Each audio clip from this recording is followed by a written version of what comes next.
Good afternoon. Concerns have been raised with me about an incident in which my behaviour towards a staff member was overbearing, and for that I'm deeply sorry. As many of you know, I've been impatient to drive change in my ministerial portfolios. Last week I had an animated discussion with a staff member about work. I took the discussion too far and I placed a hand on their upper arm, which was inappropriate.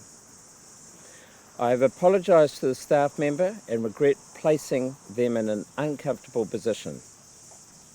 There are times when you have to hold yourself to account. Today is one of those days.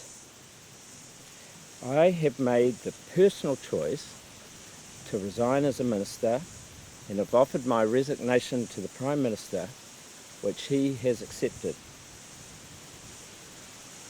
I want to extend my gratitude to all the officials and staff who have worked diligently alongside me to progress a wide suite of changes across all my ministerial portfolios.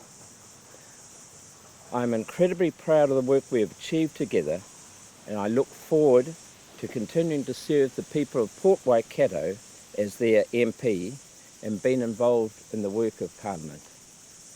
Andrew, could you just give us a little bit more detail about the incident in question? What actually happened? Just as I stated, it was an animated discussion. What does that mean? What's an animated discussion? Lively. But can you be a little bit... I touched their upper arm, and it's obviously a matter that's inappropriate, and that's why I've made the personal decision to step down as a minister. Was there you touched it with force? No. So it wasn't a grab? It was, I held the arm. How long for?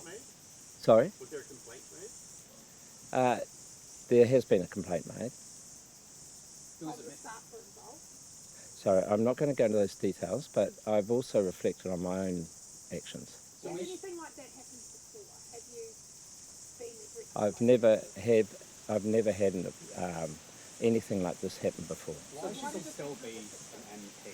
Why would you lay your hands on a staff member and still think that you are fit to be an MP? Well, first of all, I have taken personal responsibility for what has taken place, and that is why I've made the decision to step down as a minister. And I want to continue working on behalf of the good people of Port Waikato. Can you give us a bit more information as to what happened? So was it an argument and it No. escalated? So it wasn't an argument. So if No, you could, but I feel like your wording is just a little bit ambiguous. So could you just... It is what it is. It is the fact that we had an animated discussion, and the point is that at one point I put my hand on their upper arm, and I've reflected on it, and I've made a decision. I've held myself to account, a personal account. This is my decision. I think that it's important sometimes you reflect about your own activities, and that's why I've made the personal decision. It's my decision to step down as a minister. But you don't think it was an aggressive laying the hand on the other arm? Look, it's my decision reflecting on what's gone on. It is, as I said. Can we just ask Right. the timeline? And this happened early last week. Yeah. Why has it taken until now for you to announce it? Well, I made my decision. Obviously, went through a process of understanding what was the nature of the complaint, and then I made my decision and informed the Prime Minister on Friday night, late Friday night, that I wished to stand down as a minister.